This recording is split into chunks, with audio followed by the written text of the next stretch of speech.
What's going on, guys? This is Joe here, and we are going to test this JK-8 1000 watt vacuum cleaner and see if it's worth the money. This is only under $20 with the shipping fee online, and it comes with a lot of sorry about this.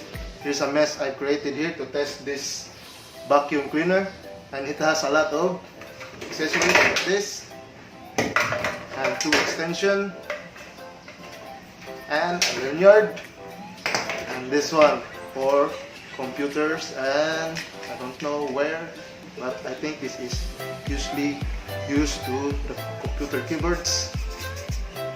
There, accessories a lot, under $20. Now let's test the vacuum cleaner if it really works. We are going to suck this first here. This is going to be an easy task for this vacuum. Let's do it now.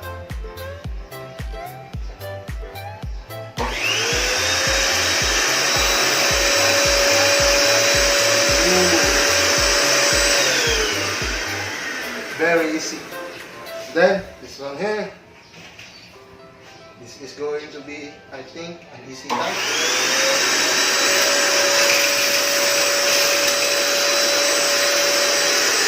There. Suck all inside. And then let's try this rivets here.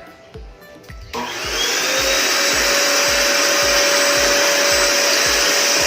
think it is a bit bigger.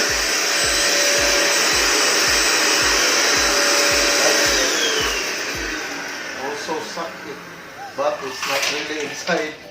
See, I think this is really a big debris to be sucked inside, but we will try to get off the nozzle, and let's see if we can suck this.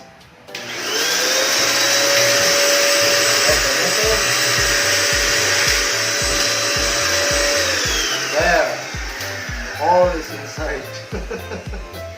Now let's see. Open this. You have to press this button here, and this is the filter here. You have to remove this. All the debris on inside. Put it here.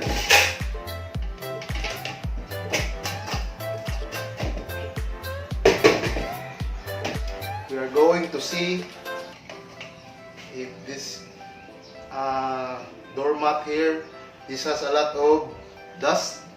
It's hard to take it off, and we are going to vacuum the dust, and let's see how this vacuum performs here.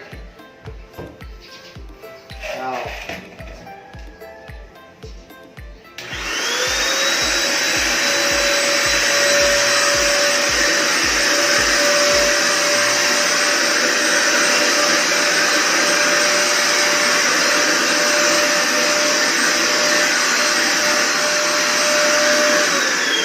maybe we will use this. There.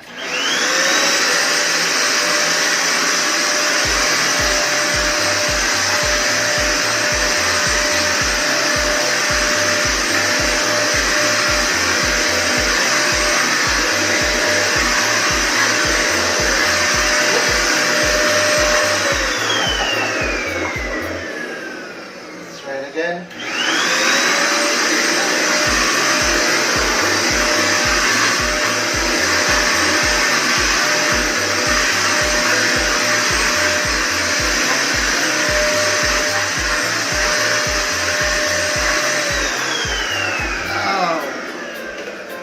See, did it suck the dust?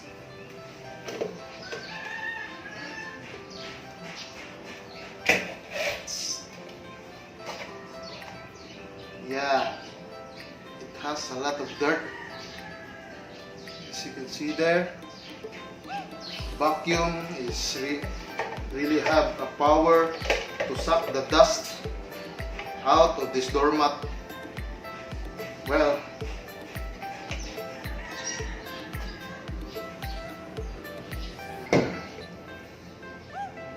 for under $20.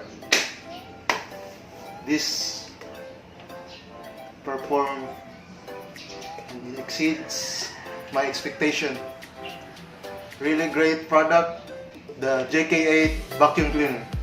That's it for now, guys. If you like this video, please hit the thumbs up button and hit that subscribe button below to be notified when I upload new videos.